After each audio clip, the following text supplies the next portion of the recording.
I've known this speaker for today since the early 1990s when he was legislative director for Senator Nancy Landon Cassavant. And he was very instrumental and encyclopedic in his knowledge of the General Aviation Revitalization Act and made a tremendous impression on Capitol Hill.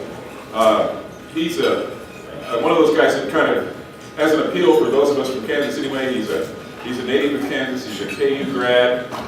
He is an accomplished tennis player, and he's used that to his advantage on more than one occasion. I've heard people say that he has great court presence, and since he's a lawyer, you think that maybe would give him a presence in the courtroom, but they're talking about the fact that he's got real prowess at the net. So I hope you'll take that into consideration. Ed has used that for his advantage to make some points, again, pun intended, on certain advocacies that he's taken for business aviation. He heads an organization that provides the business aviation community with its most effective and probably most valuable advocacy, the National Business Aviation Association. And of course the convention is coming up, their annual convention and meeting is coming up in Orlando next month. So we'll obviously be hearing a little bit about that, and it's going to be an interesting one, I'm sure. Ed began his tenure at the NBAA in September of 2004, and before that he served as the president of the General Aviation Manufacturers Association, which he originally joined in 1995 as Vice President and General Counsel, and then was named the President of GAMA in the following year. In both roles, he's enjoyed a strong working relationship with top officials in the Department of Transportation, Transportation Security Administration, the Federal Aviation Administration, and other government agencies. He was appointed by President George W. Bush to the 12-member Commission on the Future of U.S. Aerospace Industry, and utilized his position on that commission to advocate for increased capacity in the national air transportation system and to draw attention to emerging international issues, including the Europeans' intention to implement the Galileo satellite system and the possible impact of that decision upon commercial airlines and business aviation. In 2000, he was also nominated by the then President Clinton and confirmed by the U.S. Senate to serve as a member of the Management Advisory Council to the FAA, and he eventually became the chairman of that organization. So Ed is an advisor to the National Aeronautic and Space Administration. He's served, or has served, or is serving as on the advisory board of Meter Corporation, the policy board of RTCA, and the board of directors of the National Aeronautic Association. Needless to say, it's great to have Ed with us.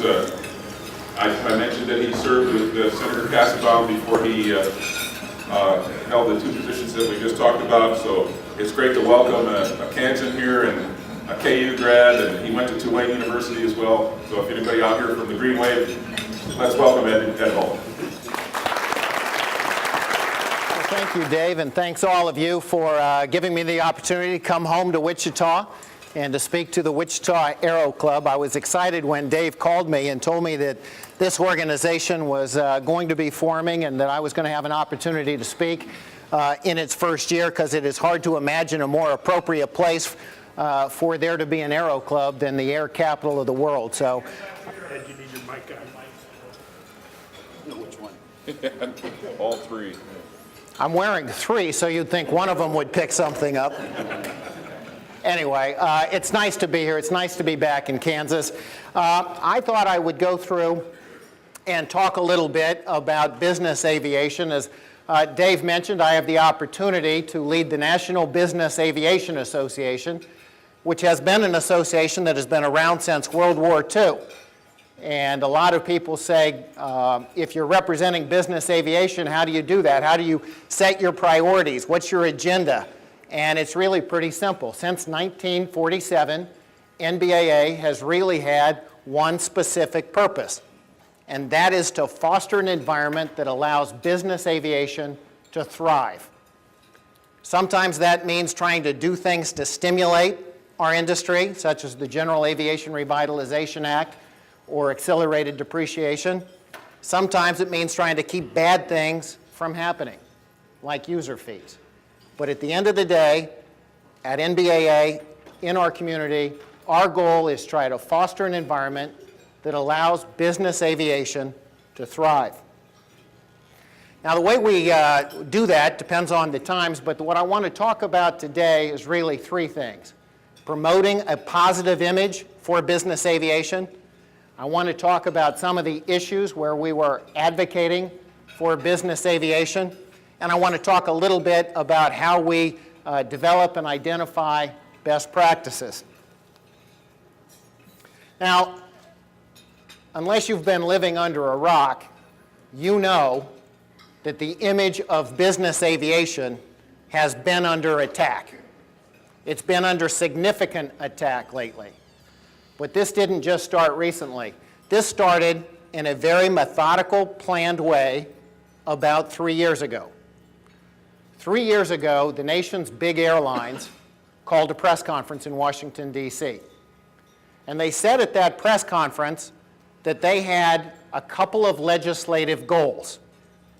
One goal was to shift $2 billion worth of airline taxes onto the business aviation community. Another goal was to gain more control of the air traffic control system from Congress. They were not going to use that control to our benefit.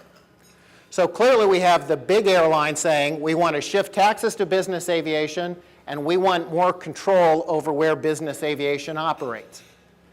Their strategy for making those goals a reality was to vilify business aviation, make that a group that people do not like, and therefore make it easier to propose ideas that are going to shift taxes onto them and take control away from them.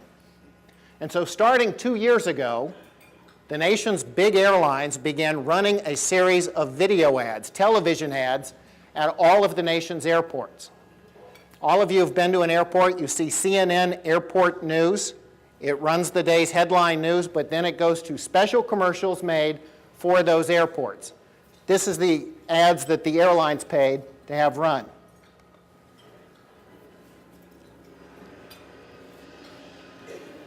Dadgummit, I got to be in Dallas by 2:30. I'm headed to Hawaii tonight. Hey, what's the holdup? Cool your jets, young buck. You may have been made yesterday, but they still have to use 1950s technology to control traffic up in the tower. Coming through, I've got a foursome here with an early tea time. Plus, hotshot there is clogging up our skies. There's twice as many of them as us nowadays. But under rules set in the 70s, they're only paying 6% of the taxes to run the air traffic control system. Yo, Mr. Hot Stuff, you pay a fair share to strut around here. Well, unfortunately, partner, the way it works is we pay and they play. Log on. Tell Congress you want shorter, faster flights with no passenger subsidies for corporate jets. So that was the airlines' attack. Try to say that business aviation is frivolous, we're early tea time. Try to say they get preferential treatment. Try to say they're clogging up the skies. Try to say they're not paying their fair share. All of that was in this. And there's an axiom in politics that says you have to respond to negative and untrue ads, because if you don't, people are going to believe that they're true. And so we as a community had to respond to the airlines. We had an opportunity to go through their allegations one by one and say that's not true and here's the facts. Or we can do what we ultimately did, which is say these are untruths, these are lies and deceptions by the nation's big airlines, and it's because they want a tax break. So when the airlines attacked, our community fought back. It's the same old story. Deception and distortions from America's big airlines. The true facts about flight delays. At the nation's 10 busiest airports, small airplanes make up less than 4% of the traffic. And Department of Transportation studies show almost all delays are caused by weather and the commercial airlines themselves. The big airlines. No wonder they aim to deceive, when all they really want is another tax break from Congress. Now, the airlines didn't just stop with running their ads on the airport videos. They also put ads on the side of city buses in downtown Washington, D.C. They put ads at metro stops in Washington, D.C. They held rallies on Capitol Hill. And all of these were based around the idea that Aunt Edna, who likes to wear big wigs, is subsidizing commercial aviation when she pays her commercial airline taxes. And so they had the campaign that said Edna likes wearing big wigs, not subsidizing them. This was in ads on Capitol Hill newspapers, metro stops, city buses. Again, the industry felt like we needed to respond, and so we did, with an ad that showed the airlines looking a little bit like sharks circling Capitol Hill, looking for another bite at the bailout bill. All of this went on for a period of about 2 years. All of it was based on the user fee fight and the airlines' goals of shifting their cost onto business aviation and seizing control of the air traffic system. And after 2 years of their ads and our counter ads, it looked like we were winning. The House of Representatives passed a bill that had no user fees in it. The Senate, they took a bill to the Senate floor with no user fees in it. Unfortunately, that bill didn't pass because of some non-aviation issues. But clearly, after 2 years of debate, Congress said, we're not going where the airlines want us to go. We've heard what they said. We're not necessarily buying it. And so as of last summer, I think we were all feeling pretty good that we had taken their best shots and we were still standing. Then came November. And then 3 automobile executives flew in from Detroit on company airplanes seeking a $25 billion bailout for their companies. And these 3 automobile executives succeeded in doing in 1 day what the airlines had failed to do in 2 years. They essentially seared in people's minds a misperception of what business aviation is. And they did it because they were asked, why did you fly on your airplane today? And their response was no response. They didn't defend their actions.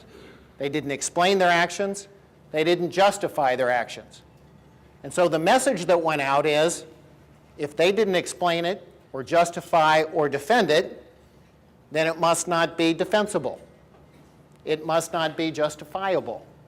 There could be no good reason that they did it. Now, I don't know why they chose to fly their airplanes that day. Maybe it was because the 3% of all the flights out of Detroit Metro are canceled. And they thought, $25 billion, maybe we better make sure we get there. Or maybe they decided they needed to talk about proprietary information en route, make sure that they had the numbers right. And they didn't want to have a fear of eavesdropping. Or maybe they wanted to maintain contact with the home office, so if something changed in Detroit, they would know about it when they landed in Washington. I don't know. But I know the fact that they didn't defend it or explain it made people think that was not an appropriate use of a business airplane. And then what we saw happen was people said, well, wait a minute, if it wasn't appropriate that day on that mission, is it ever appropriate? Is there ever a good use for business aviation? And that was a very challenging question for us, because people had in their mind, it must not be so.